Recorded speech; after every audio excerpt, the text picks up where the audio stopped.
Ever get that feeling like when you read about a philosopher and you're just like, whoa, that's like a whole different way of thinking about things? Yeah. Well, today we're going beyond just reading about it. We're going to try to like dive headfirst into thinking like a philosopher. Okay.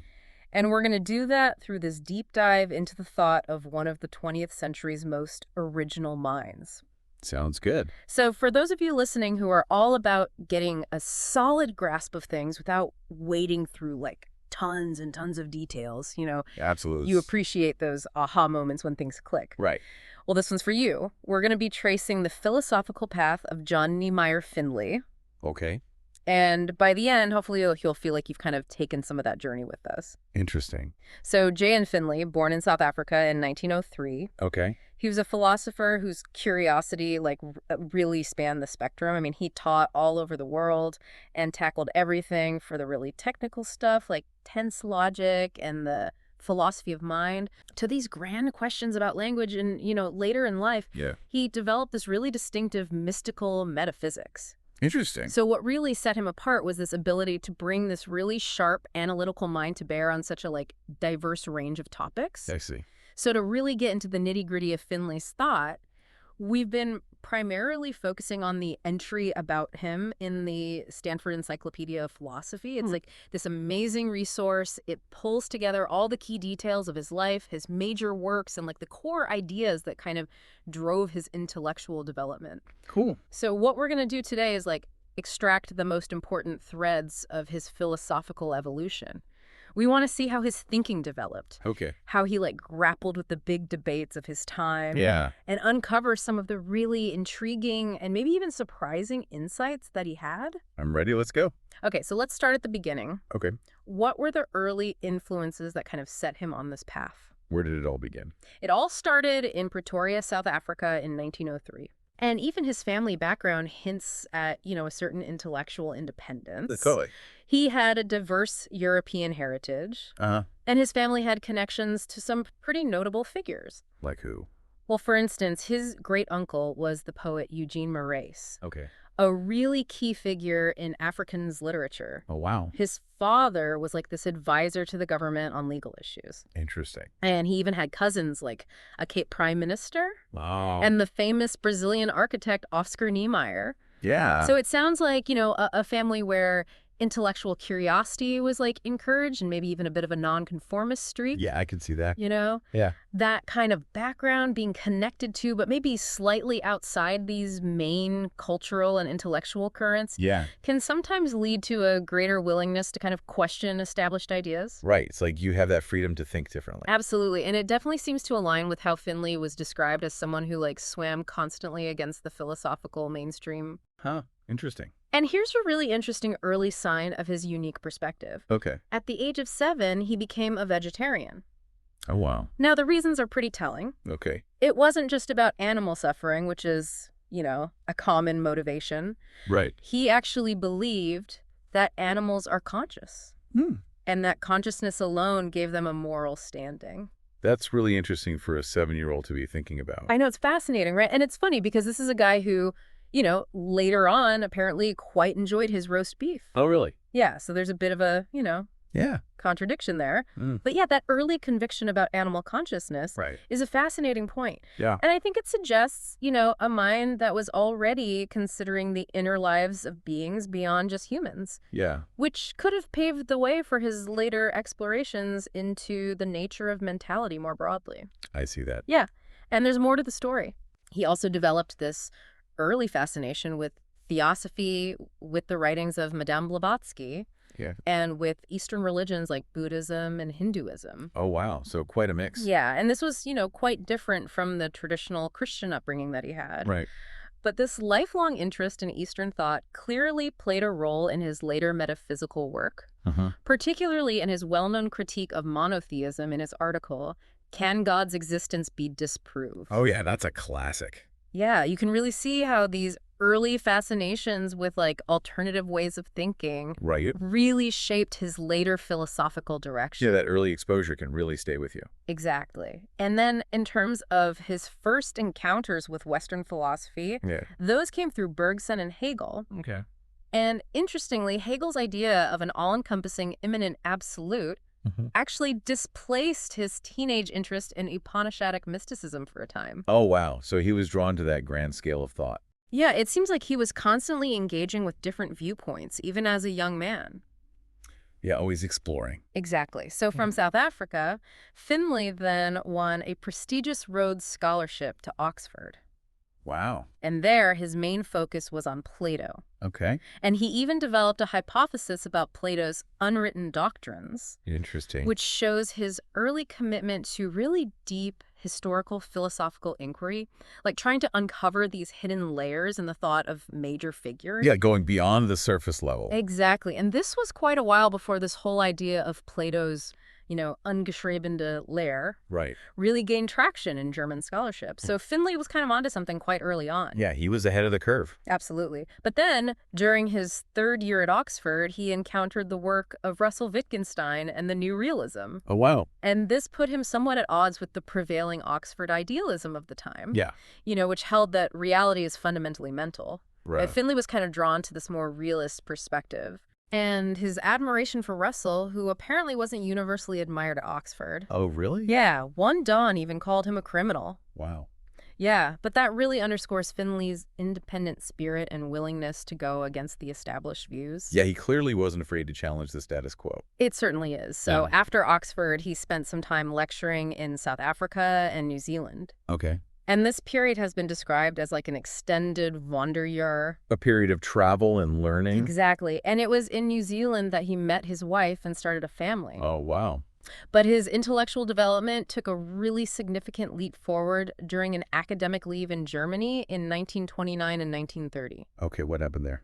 This period in Germany was absolutely pivotal for Findlay. Why is that? It's where he really dove deep into the world of German philosophy. He learned German Mm-hmm. and immersed himself in the writings of Brentano Meinong and Husserl. Oh, wow. That's a powerhouse trio. Yeah, and these three thinkers became major, long-lasting influences on his philosophical projects for decades to come. Nice. In fact, Brentano's work really heavily influenced his later book, Values and Intentions. Yeah. Meinong's work led to his book, Meinong's Theory of Objects. Uh-huh. And Husserl inspired him to undertake this massive translation of Husserl's Logische Untersuchungen, which is the logical investigations.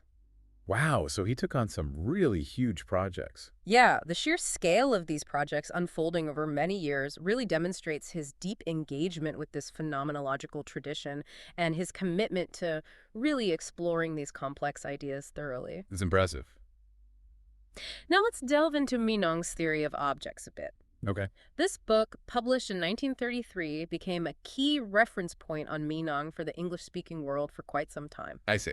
And the central debate here between Meinong and Russell revolves around this question of the status of non-existent objects. Okay, non-existent objects. Yeah, so things we can think and talk about, like a golden mountain Uh, or a round square, Okay. even though they don't exist in reality. Right, they're not things we bump into on the street. This- So what were their takes on this? Well, Meinong famously argued that there are non-existent objects. Right. They can have properties, Uh-huh. and we can make true statements about them. So, for example, So for Meinong, it's true that the golden mountain is golden. interesting. Russell, on the other hand, really rejected this. He did. He argued that there are no such things as non-existent objects. Okay. They can't have properties, and nothing true can be said about them. So he'd say the statement the golden mountain is golden is just false? Exactly, because there's no actual golden mountain to be golden. Right. So this is a key takeaway here, is Findlay's early engagement with this fundamental question of what can we meaningfully think and talk about, Uh-huh. even if it doesn't have this corresponding reality. Yeah, that's a big one. And Russell famously dismissed Meinong with some pretty cutting remarks. Oh, really? Like what? He suggested that accepting non-existent objects would lead to these absurdities, like having to say there is a golden mountain or there is a round square, which he felt just like offended our common sense of reality Yeah. and violated these basic logical principles. Right. But Findlay steps in here to defend Meinong against Russell's criticisms. Okay. How so? He points out that Meinong never actually claimed that the round square existed or subsisted in the same way that like a chair or a person does. Okay. For Meinong, it neither exists nor subsists, So where is it, though? but it can still be a subject about which we can predicate properties. I see. So while it's true that the round square is round, Uh-huh. and also true that the round square is not round, Right. Meinong would deny that we can infer from that second statement. Right. Not the round square is round, in the way that Russell assumed. Okay. So the logical contradiction that Russell saw isn't necessarily there within Meinong's own framework. So he's saying Russell is kind of misinterpreting Meinong's point. Exactly. Okay. Findlay really emphasizes this concept of Außersein. Außersein, what's that? Think of it as a realm beyond being, Okay, a realm beyond being. where these non-existent objects reside. Okay. And he suggests that different parts of this realm can contain like compatible entities and consistent propositions, Yeah. and that these correspond to the different domains of possible worlds. I see. And this idea later informed one of Findlay's criticisms of Wittgenstein's Tractatus Oh, wow. and its concept of a single fixed domain of ultimate objects. So he's already connecting this to other big names in philosophy. Yeah, you can see how Findlay, even early in his career, was wrestling with these fundamental questions about possibility and the limits of what exists. Right, it's like, what can we even conceive of? Exactly. And that connection to possible worlds. Yeah. That's a really interesting early insight. Yeah. It shows Findlay already thinking about modalities, Right. necessity and possibility, Uh-huh. and the scope of existence in ways that would continue to develop in his later work, Exactly. particularly on tense logic, Yeah. which we'll get to later. Yeah, we'll get to that. Okay. And Findlay also really challenges what he calls metaphysical actualism, Okay, metaphysical actualism. which is this view that when we say lions are real, the property of being a lion belongs to something that exists. Okay. Whereas when we say unicorns are unreal, the property of being a unicorn belongs to nothing. Okay, so it's about like anchoring properties in existing things. Exactly. And this is exemplified by G.E. Moore's ideas. But Findlay thought this was way too simplistic. Really? Yeah, and he argues pretty persuasively against this kind of reduction. Okay. How's But your... he uses these thought-provoking examples, Wow. like wishing for a philosopher's stone or wishing for a child. Oh, yeah, okay. So he points out that when someone wishes for a philosopher's stone, they aren't necessarily wishing that some existing object in the universe would Right. suddenly acquire those magical properties. Yeah. They're wishing for something that currently lies beyond the actual world. Okay, so it's not just about transforming what's already there. Exactly. It's about something entirely new. Right. And similarly, a childless person wishing for a child Yeah. isn't wishing that one of the existing children would become theirs, Right. but for another child who isn't yet actual. Okay, so it's about extending our intentions beyond what currently exists. Exactly. And he argues that our intentions are directed towards things that might not exist in the actual world, Uh-huh. and that simply reducing this to properties of existing things misses the very point of the wish or the intention. Okay, so our mental landscape is broader than just what is. Exactly. Our mental world, as he sees it, Yeah. is richer than just what exists concretely. Okay. It includes possibilities, suggestions, even vaguenesses and things that we can just imagine. Right. And he felt it was too restrictive to reduce all these higher order things to just individuals and their actual properties. So it's about acknowledging this richness of our mental lives. It's exactly. Okay. Now, he doesn't ignore the potential difficulties with this idea of Außersehen. He acknowledges that it can seem like this chaos of incoherent fragments without the clear connections that we find between things that actually exist. Right. He even says that simply placing the non-existent, the false, the absurd alongside the actual and the true Yeah. without explaining what makes being real special Yeah. can feel dead absurd and unintelligible. Okay, so he recognizes the challenges. He does. But despite these reservations, Yeah. he clearly saw this significant value in Meinong's framework, Okay. particularly as a way to understand the objects of our thoughts Uh-huh. and the reference of fictional names. Okay. So this exploration of intentional objects, Right. what our thoughts are about, Yeah. naturally leads us to his next major project, values and intentions. Okay, let's talk about that. Okay, so values and intentions, this was a massive undertaking. It occupied Findlay for an astonishing 30 years. 30 years. I know. That's dedication.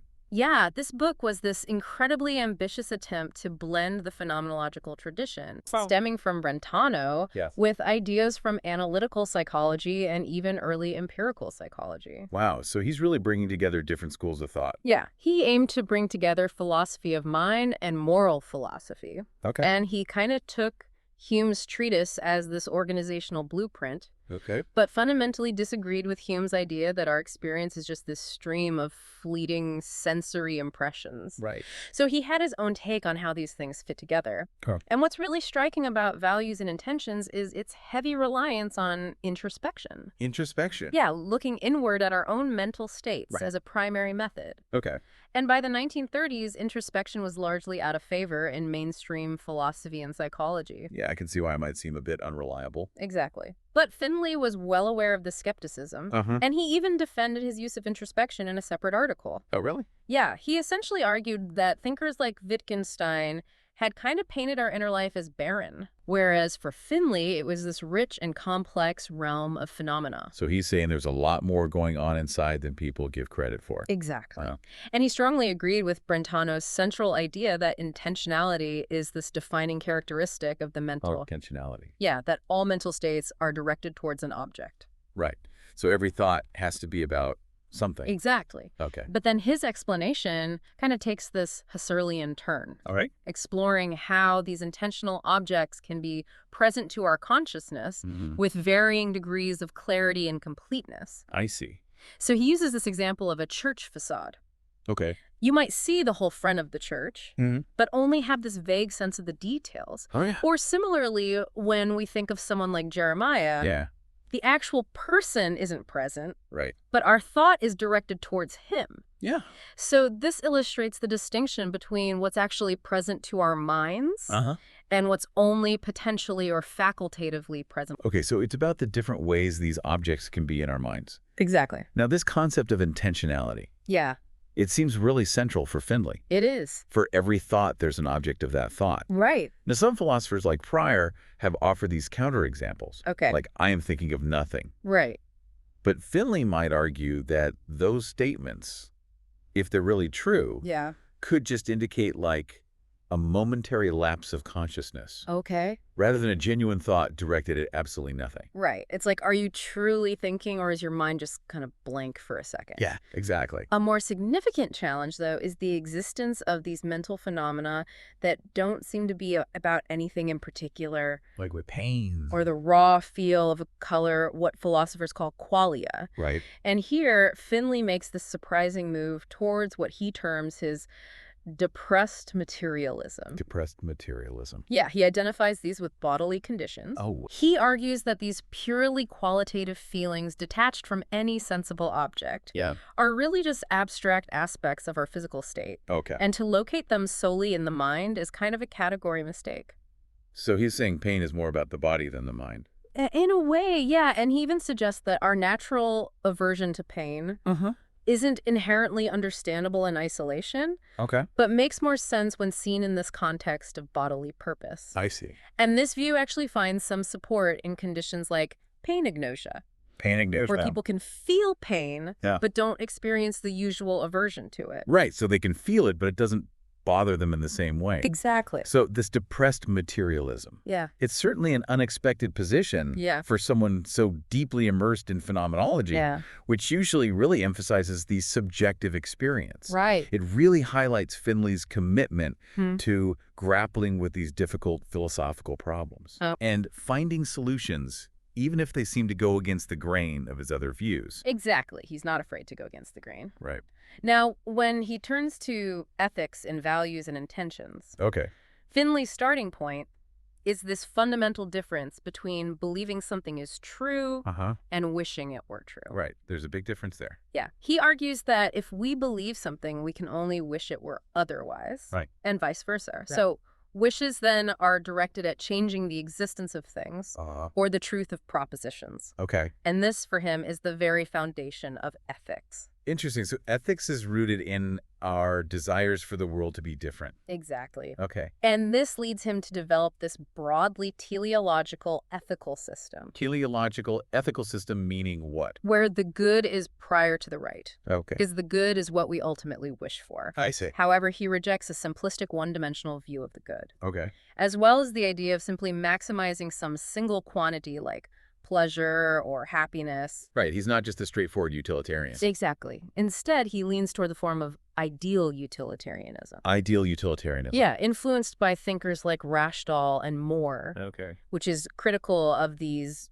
rigid, rule-based ethics Mm-hmm. and extreme views like Puritanism or hedonism. Right, so it's a more nuanced view of the good. Exactly. And he lays out these several principles of axiology. Axiology. Yeah, the study of value. Right. He's drawing on this wide range of philosophical sources, Uh-huh. and he emphasizes that there are fundamentally different kinds of value Okay. that can't easily be compared Yeah. or reduced to a single scale. Right, like you can't just add up pleasure and knowledge and say which is better.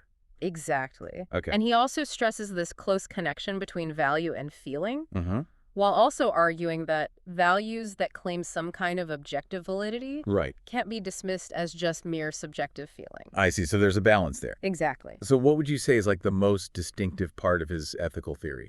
I think one of the most distinctive and thought-provoking aspects of Findlay's ethics Yeah. is this concept of a drive for generality. A drive for generality. Yeah, he argues that there's this inherent tendency within the mind to move from valuing things personally to valuing them impersonally. Okay, so it's like moving beyond just what's good for me to Yeah. what's good in general. Exactly. And he draws this parallel with Adam Smith's idea of shifting from the partial to the impartial spectator Uh-huh. in moral judgment. Right. But for Findlay, this isn't just a matter of conscious choice or moral education. Okay. He sees it as rooted in the very way our minds operate. It makes you wonder, doesn't it? Yeah. How much of our own moral reasoning is actually driven by this inherent desire for consistency Right. and broader applicability, Ugh. even if we don't consciously realize it. Exactly. And he illustrates this drive for generality with these various examples. Like what? Well, there are the basic values inherent in good thinking and communication, like clarity and consistency. Right. Even someone who rejects logic has to employ those to make their case. That's true. Then there are the virtues of good scientific thinking, Uh-huh. like avoiding arbitrary explanations, Okay. and the principles of good practical reasoning, Right. where we extend consideration from our present desires to the well-being of our future selves. Okay. And Findlay argues that acknowledging the validity of our future self's concerns Yeah.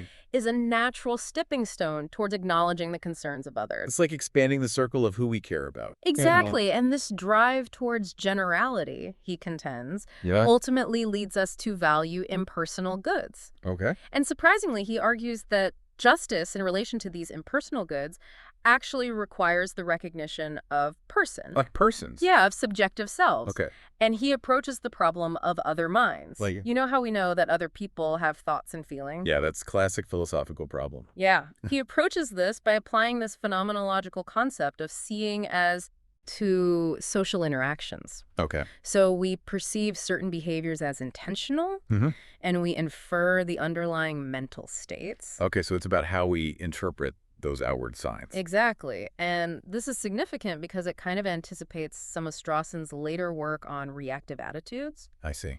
Now, alongside all this work on mind-knowing and values, Findlay also had this complex and evolving relationship with Edmund Husserl. Husserl. Yeah.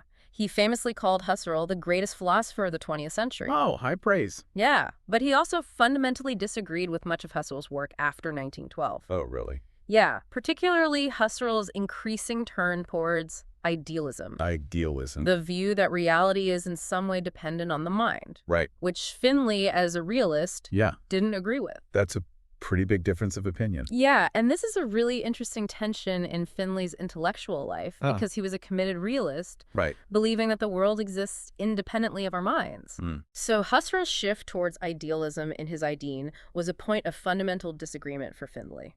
Okay. But despite this major disagreement, Findlay dedicated himself to the significant task of translating Husserl's early and very influential work, Which one? the Logische Untersuchungen and the Logical Investigations. Okay. Interestingly, Wittgenstein apparently questioned his interest in that old work. Oh, really? Yeah. What'd he say? I don't know exactly what he said, but he wasn't impressed. Okay. And when Findlay's translation finally appeared in 1970, Yeah. it didn't have quite the impact that might have been expected. Oh, why not? Partly because Husserl's student Marvin Farber had already published a paraphrase of the work earlier. Oh, I see. So he was kind of scooped. Exactly. However, Findlay's deep admiration for Husserl's analytical abilities remained strong. Mm-hmm. He particularly valued Husserl's early work on the philosophy of arithmetic and his detailed phenomenology of inner time consciousness. Okay. He even preferred Husserl's account of numbers to the more formal approach of Frege and Russell. Oh, wow. Yeah, and he also appreciated Husserl's later development of the concept of the life world. Right. But on this crucial issue of idealism, Yeah. Findlay drew a firm line. He did. He strongly rejected Husserl's epiche, Big epic. the phenomenological reduction, Right. where one suspends judgment about the existence of the external world. Okay. Findlay argued that a truly neutral suspension of judgment would affirm nothing at all, Okay. either for or against the existence of the world. I see. He felt Husserl hadn't provided sufficient reason to doubt the existence of the natural world, Yeah. regardless of how our minds might structure or interpret it. Okay. So while Findlay deeply respected Husserl's analytical rigor, Uh-huh. he couldn't follow him down that path of idealism. So despite this fundamental disagreement on idealism, Yeah. what was it that drew Findlay so strongly to Husserl's philosophy? Well, Findlay saw in Husserl's concept of intentionality a really comprehensive theory of meaning Okay. that went beyond simple reference and representation, extending into areas that the more purely analytic tradition hadn't fully explored. Okay, so he saw more to meaning than just language or mental representations. Exactly. For Findlay, there was more to understanding meaning than just looking at language, Right. or how our mental representations might mirror the world. I see. And this brings us to another significant area where Findlay made his own distinctive contribution. Okay. The philosophy of time, and specifically tense logic. Tense logos. Yeah. Interesting. And the logician Arthur Prior even credited him as being the founding father of modern tense logic. Wow, the founding father. Yeah, so in this groundbreaking 1941 paper, Okay. Findlay argued that our everyday ways of using tenses— Past, present, future. Exactly. Okay. Were so well structured Uh-huh. that they essentially contained the raw materials for a formal logical system. Okay. A calculus of tenses. A calculus of tenses. Yeah. Interesting. And he proposed that this tense logic Uh-huh. should be integrated into the broader framework of modal logic, which deals with necessity and possibility. Right. So he suggested this modal way of representing tensed statements, Okay. contrasting it with the traditional logical approach of stripping verbs of their tense and adding explicit dates. Okay. So, for example, instead of saying Archduke Ferdinand is assassinated on June 28, 1914, Yeah.